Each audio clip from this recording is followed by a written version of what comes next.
Boy, I have nothing to say to you. Hey everybody, so I am back with another video. This is Housewives episode 4 of season 16. If you haven't already, if you're new here, welcome. And if you haven't already, make sure you like, comment, subscribe, and share. Let me know that you're here. Let me know what you thought about the episode, this, that, and the third. If you're returning, welcome, bitch. If you're returning, welcome back. Let's see here. This episode was cute. Yeah, it was kind of cute. So it started off with Angela Oakley talking about her family drama. So apparently Charles Oakley and Angela's mom don't get along, and they fought over cleaning. Cleaning may have been the catalyst, but I think that it's something far deeper than just something surface level like cleaning up. I think your mama just don't see it for Charles.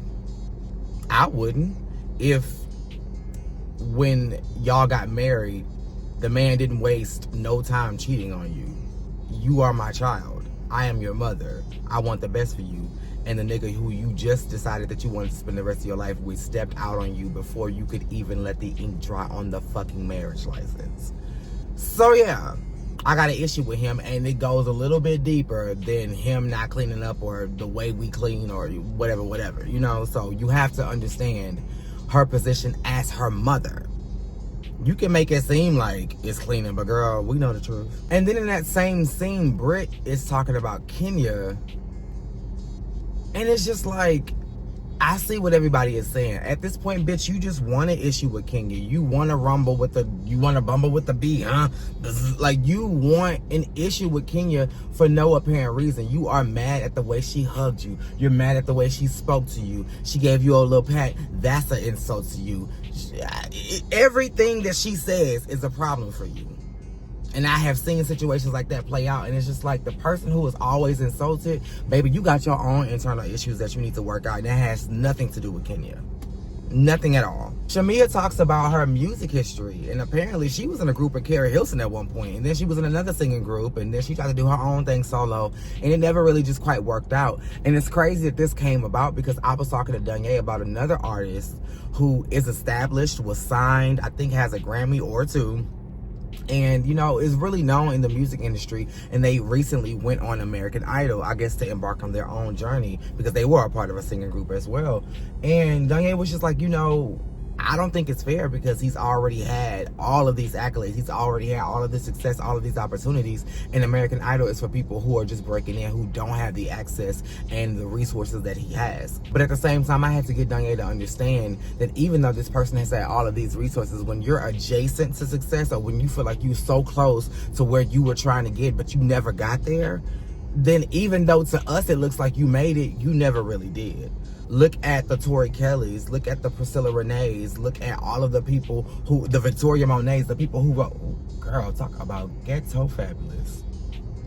Talk about all the people who like literally fought their way into this industry and then made it into the industry, but was still kind of like unseen, unheard, unrespected, undervalued. Yeah, I'ma call you when I want to write a song, or if I want to make some shit shake in the background, but as far as having your moment, it never really comes. So that's why when people like Priscilla Renee and Victoria Monet, not Priscilla Renee, Money Long and Victoria Monet step forward, it's like, this is a long time coming. Breakout star, new artists, they be looking like, huh, who? Because I've been here for 10, 15 years, and I've been fighting for this opportunity right here to come, and it finally did. So I think in situations like that, I can kind of understand where Shamia is coming from. Yeah, you've had all of this success. Yeah, you've had all of this opportunity, but it never really peaked for you. And hopefully never does that for you. I think that Portia is not the only person that sees competition between she and Shamia. I think Bravo sees it as well, and is playing into that, because right after Shamia was talking about her business and how she's flourishing now, how she's doing good, we flipped to Portia being the ultimate businesswoman with Pampered by Portia and Go Naked Hair and this and that. And it's just like, are we comparing careers here? Are we comparing successes? Are we comparing journeys? Because that's what it looks like. It looks like y'all know what the tea is. Y'all know what the storyline is. Y'all know what the beef is between Portia and Shamia. And y'all are playing into that, kind of painting that narrative for us. So when the ultimate blowout happens, we've already low-key and subconsciously been expecting it, because we've been being fed with it. Did he just steal the ice? We've been fed with this entire time and didn't even realize it. Drew and Ralph with the divorce news. Y'all, this review ain't gonna be that long because a lot didn't happen. You know, the main debacle was the situation in Bankhead at the bank. But outside of that, nothing. Everything was just kind of minute and sprinkled here and there. So Drew sees Ralph outside playing with the kids. She comes outside to have a moment because they're mommy. And then she comes outside. They have a little moment, and then they talk, and the kids go inside. I hope somebody was inside watching them because all them kids was little. Bitch, who the fuck is watching them kids in that big-ass house? But then they talk, and Ralph is just like, you know, it's starting to get bad. The kids are starting to know about the divorce, this, that, and the third. These articles are calling me a narcissist, and Drew is like, you are a narcissist. And he like, you tripping. You know, that is a telltale sign of a narcissist that can't realize that they are fucking narcissists. The number one sign of a narcissist is not taking accountability. And for you to go as far as to say, I want to apologize for this, that, and the third. Would a narcissist do that? Absolutely. Had you would have just apologized, it probably would have went over well. But for you to follow that up with, would a narcissist do that? Yes. A narcissist is somebody who's going to point out, see, I'm doing the thing you said I never do. So look, I'm doing it. That is still narcissistic behavior. Like, are you idiotic? Like, what? Oh, Lord Jesus. But then again, you wear blazers with no shirts and you think it's cute. Bitch. Oh. Ooh, Britt. So, Britt meets up with her sister, Cher. And I guess they talk about the disconnect. When Britt's father died, Cher took it the hardest. And I think between the father passing and Britt's husband, there was a disconnect between Britt and Cher, and they wanted to discuss that and kind of hash out the differences. Tears were shared. I think a hug was had at the end. Blah, blah, blah. I'm telling you, these scenes were just kind of passerbys. They were in and out because we all knew what the big debacle was. Like, this is the episode where Britt really gets it started with Kenya, and we see this whole thing play out. And unfortunately, Kenya suffers the backlash from the back end of it. Drew and Dennis. So Drew and Dennis get in the studio. They record more of her EP, which is amazing. I did listen to it when I went to San Antonio. And they just kind of talk about the situation with Portia. Dennis never confirmed or denied whether he reached out to Portia on Drew's behalf to say, hey, Drew been trying to reach out to you, but since she can't get to you, let me contact you and let you know that we're working together, blah, blah, blah. He never confirmed or denied that. What he did confirm was, I don't know why the fuck she worried about what I'm doing, because the whole time we was recording, she was in Jamaica, Dubai, Africa, Kenya, wherever she was at with her husband. So, boom, boom, boom. And for two people who don't give a fuck about what the other person is doing, y'all care a lot about what the other person is doing. So do y'all really secretly want to be together, but for some reason aren't? Like, it's just kind of confusing to me, because all sides are important to stop bullshitting and just be with each other, because you care about what she doing, she care about what you doing. And y'all both seem to have a problem with it while saying y'all don't have a problem with it.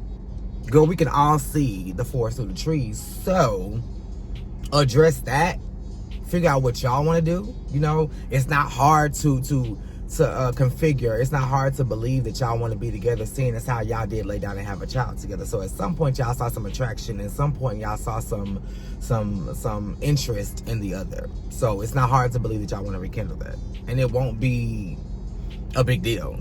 We don't care. And then finally we have Angela's black event featuring Kenya in her turquoise. And I keep looking this way because you know that the whole situation is leading up to Kenya, and I knew that Kenya had on turquoise, and it's a girl standing in front of this goddamn gas station with turquoise hair. At some point the colored hair has to come to it. You know, like, I get it. You know, at this point we all know they're wigs. It's not even supposed to seem believable. But certain colors just, I don't know. Anyway, so everybody comes in, everybody's peeling in and doing their ones and twos. I think the scene kind of really kicked off with Shamia coming in with a bottle of olive oil with a branch from a tree sticking out of it, and that was her version of an olive branch to Angela. hey girl, I know we got off on the wrong foot. You tried to say we got off on the wrong foot at the Balmain event, but I wasn't having it at that time, bitch. And I said some things that wasn't really favorable, so I apologize. I'm extending an olive branch, and I want to make peace with you. Peace was had, hugs were given, hallelujah. Now, while one would expect for olive branches and peace to be, you know, contagious amongst the group, Kelly said, bitch, I don't know what you came to do, but I don't want no peace. Drew, the Balmain, I told y'all this was, I didn't know this was going to come up, but I told y'all this was an issue. Drew brought up the fact that certain people at the Balmain event did make purchases. And she didn't say who, but when everybody was saying who, Kelly looked at Drew. And Drew like, bitch, I know you ain't talking about me because I bought a $3,000 jacket for my child. Here is a text message to prove that I was going back and forth with the salesman because they didn't have the size on hand. So I had to back order it, and it's coming. Kelly then says, well, she says two things. First, she kind of alludes to the fact that, girl, this is just a conversation between you and the salesman. I don't see any transaction. I don't see any card information. So, bitch, it still don't prove that you bought the fucking jacket. Baby, I know this is your event, but where's your sales receipt? Like, I hate a don't do as I hate a do as I say, don't do as I do type of bitch. No, you want to talk about everybody making or not making purchases. Where are your receipts for your purchases, be it your event or not? Like, where's your receipt? But I do get what you're saying. All these bitches got money. Let's spend some ducats, period. And then she was like, I don't see no transaction, but I do see a text from Dennis. And Drew was like, oh no, it's a group text. You can say that it's a... I think Drew really isn't having a sexual or a romantic relationship with Dennis, but she understands enough about this show, enough about TV, enough about storylines to say, hey, I've got something here. And if I want to take some of the pressure off of my real situation, which is my divorce, I can play into this. Because you could have easily shut that shit out and be like, bitch, pass that shit to Portia, or anybody, pass it along. You can see that I ain't got nothing to do with that. You're like, I ain't got nothing going on with him, and it ain't that. Let's nip that shit in the bud right now. But you say just enough to kind of ease people's troubles minds, but still not enough to still keep the curiosity going. We see you for your works, Miss Drew. We see you. And I'm guessing the olive branch and the peace wasn't contagious, but the drama and the shade was.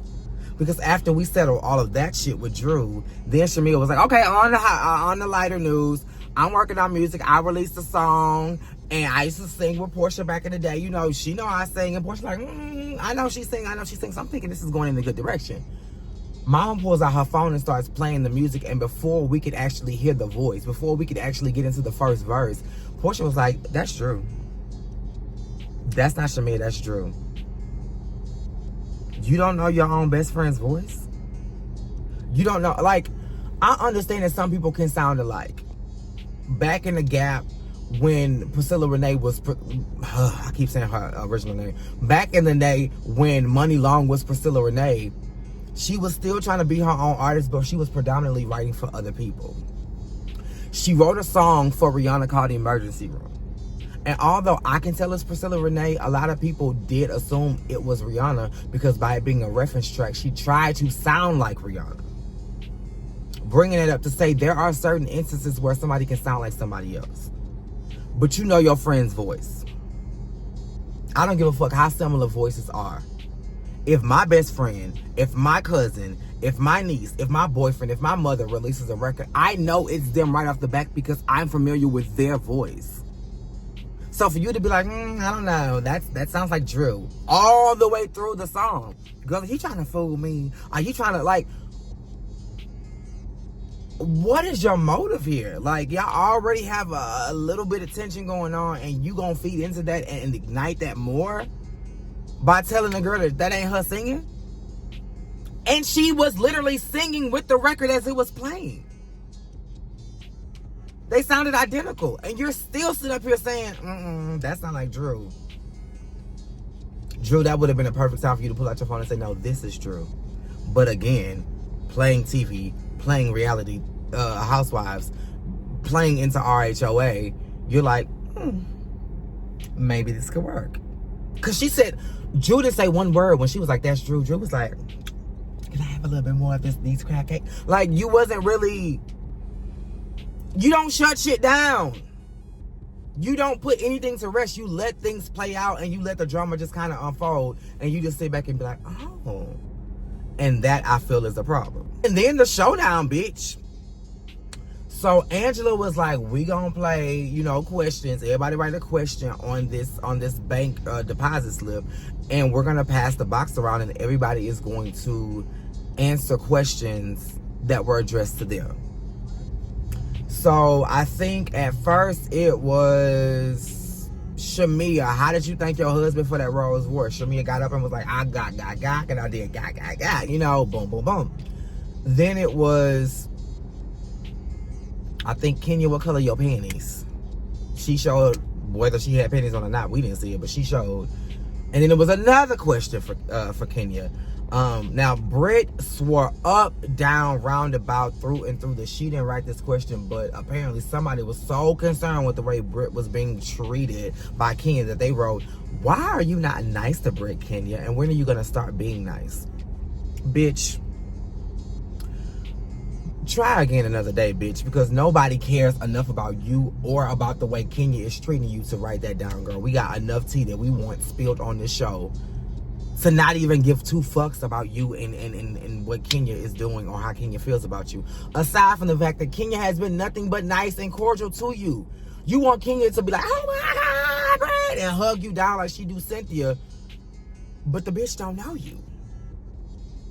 Kenya don't know you. So a cute little, hi, how you doing? Oh my God, you look so pretty. It's appropriate. 1,000%. So then Kenya addressed it generally and was just like, I don't know where this is coming from, but I'm nice to everybody. Britt got it started. We're not talking about everybody. We're talking about, bitch, shut the fuck up. If I say, like, you want her attention so fucking bad. You want her eyes on you so fucking bad. You really just want to be a friend.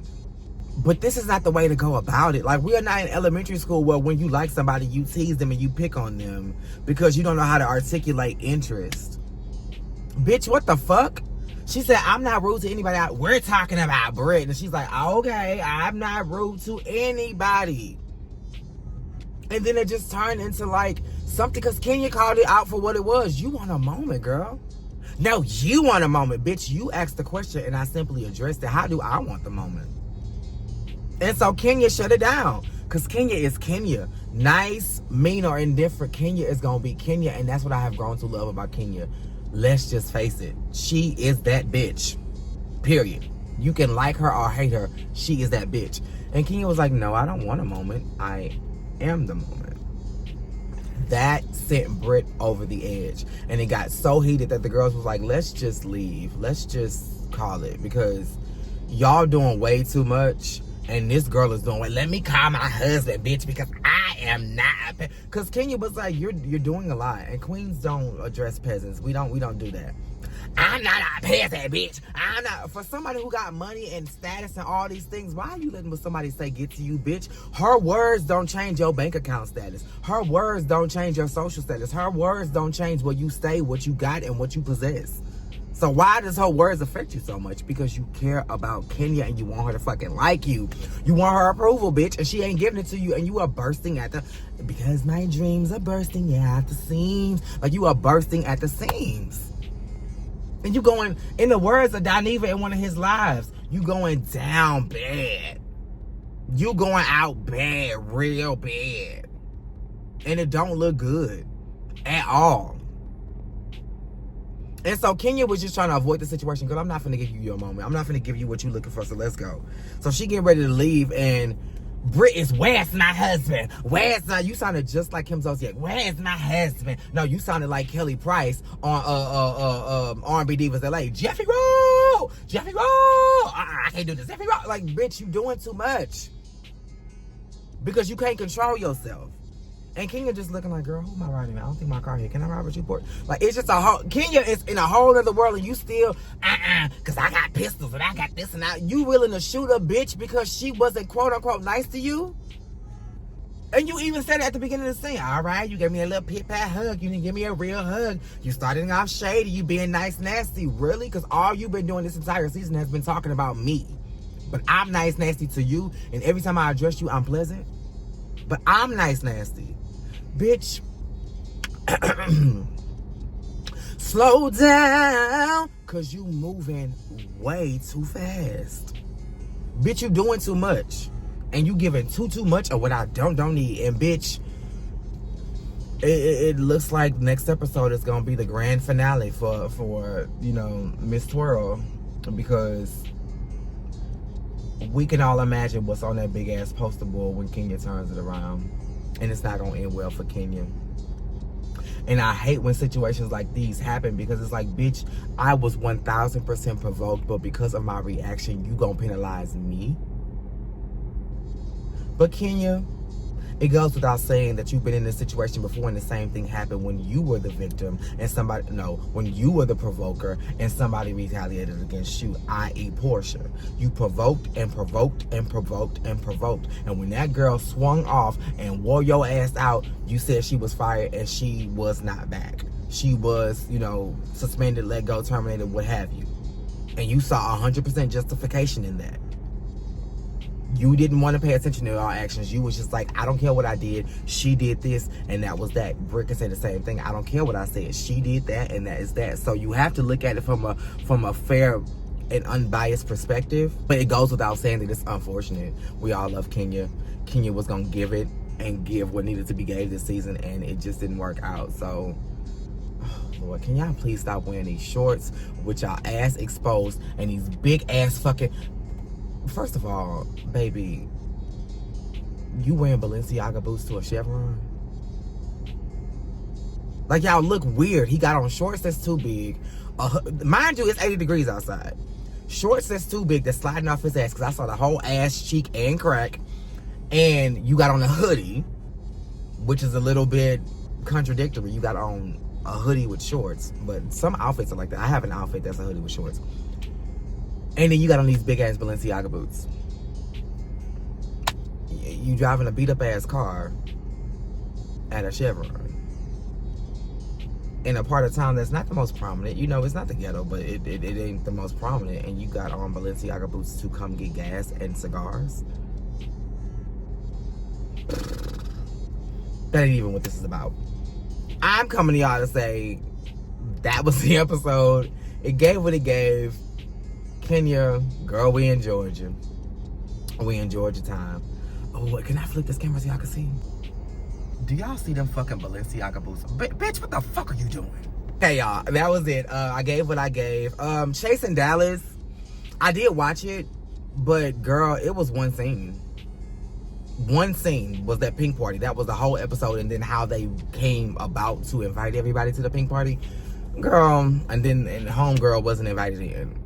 That was the whole episode. So I'll get into it. I may give y'all reviews. But let me tell y'all fucking now, bitch. If I do this for y'all. I watch it for me, but I do the reviews for y'all. If y'all are not going to watch the reviews, y'all may get one or two, but I'm going to stop reviewing. I'm not going to waste my time. Now, my other videos that do be getting 25, 35, I don't give a fuck about y'all watching that. Or if it goes viral or if it gets a whole lot of views, because I'm doing that for me. I'm putting that out for me. It's therapeutic for me. And y'all just happen to see it and relate to it. But the reviews are solely for y'all. So if y'all don't want to see them, I'm not going to give them. And that's just it. It's no hard feelings. I'm just not going to do it. But who knows? You may see me pop up in in somebody's live, in a, Justice League type of situation. You never know. But this episode gave what it gave. So I gave it what I had. Make sure you are liking, commenting, subscribing, and that the notifications are on. Also, make sure you check out episode 3 of season 3. Is it episode 3, season 3? Girl, child, whatever. I put out a new episode of my Kitty Box podcast. It is back.